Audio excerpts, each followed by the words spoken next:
individuals pulled from a lake inside a vehicle. One had his foot on the brake. The windows was fully up and the doors was locked. The news made the headline and the town was shocked. The driver was clutching a can of high C.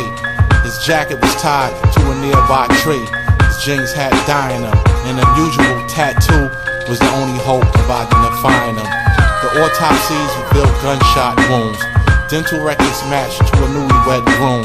This accident was a cover-up for homicide. Two who might have stayed alive from paying bribes. The chief's investigators had relied on the media for help to track down the perpetrators.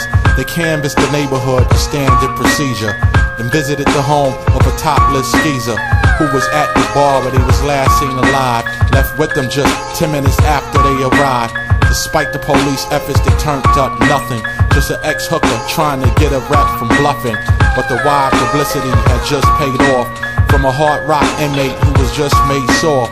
He said he knew a man who killed the pop star and almost got caught by a passing cop car.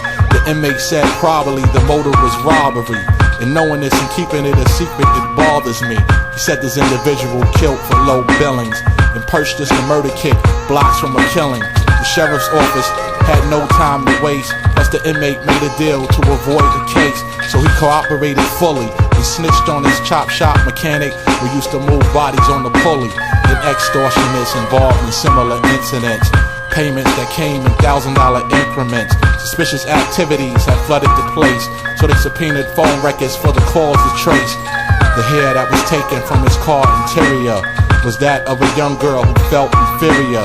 She died fighting and probably aroused his anger, holding on for life as she faced the strangler. The crime seemed to be sexual in nature. It was substantial evidence that the nigga raped her.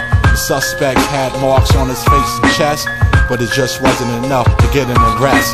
Asked of his whereabouts on the 3rd of July. Said he partied with his friends and had a solid alibi. But there's always something left at the scene on a small scale. His microscopic traces of blood under her